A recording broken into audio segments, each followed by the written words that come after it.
Have you ever had this amazing idea, you bring it up to leadership, and it just falls flat? Or worse, it's like you never even said it. So frustrating, right? Well, what if I told you the problem probably isn't your idea, but how you're delivering it?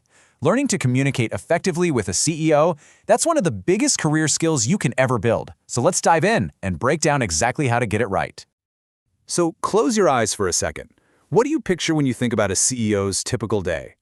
Sitting in that big corner office, making these grand sweeping decisions. Is it glamorous? Is it just totally exhausting, or is it exhilarating? Honestly, the truth is, it's all of those things, all at once. And really getting that is the first step to finally being heard. This quote from a CEO I know just nails it. They said, "This job is like an endless puzzle, and I have to make sure all the pieces fit."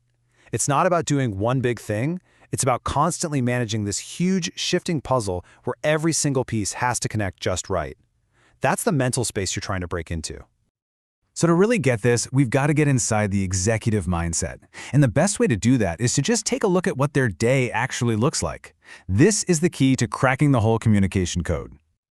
Okay, look at this schedule. What really jumps out is just the sheer whiplash, the constant context switching.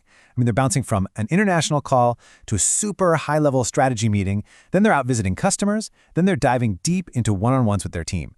They are always shifting gears, zooming way out to the 30,000-foot view, and then in the next hour, zooming right into the tiniest detail.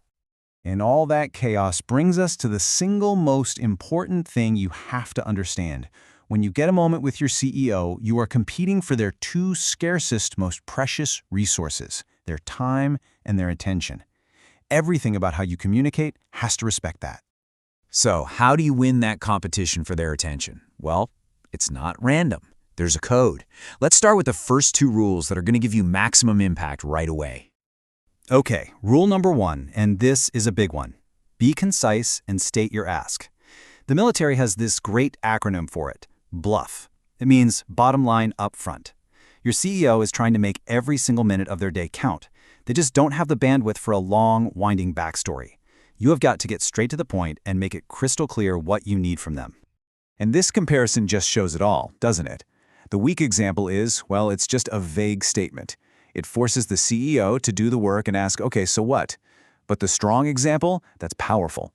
It says what you did, what you want to do next, and it has a super clear, direct ask. I need the green light. It's efficient, it's actionable, and it saves them a ton of mental energy.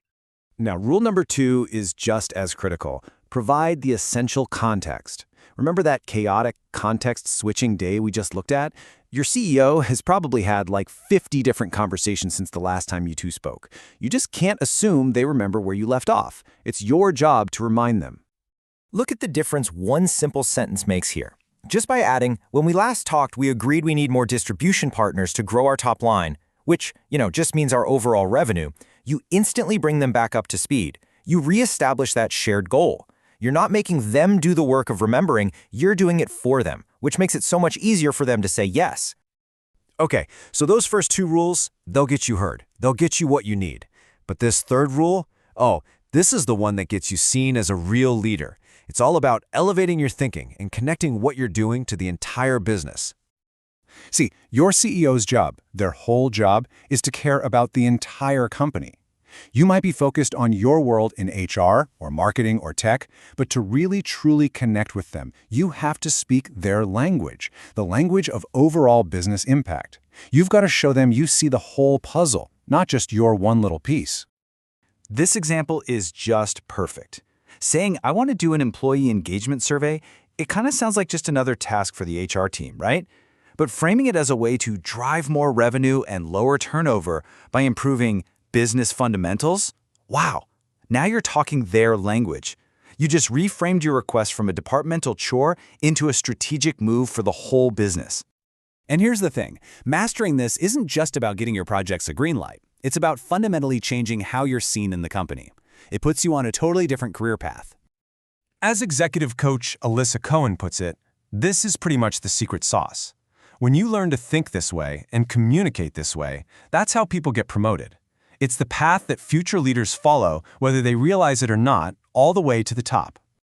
So the payoff here is absolutely huge. You're going to come across with so much more impact. You'll find it's way easier to sell your ideas. You'll be seen as a more effective communicator and leader all around.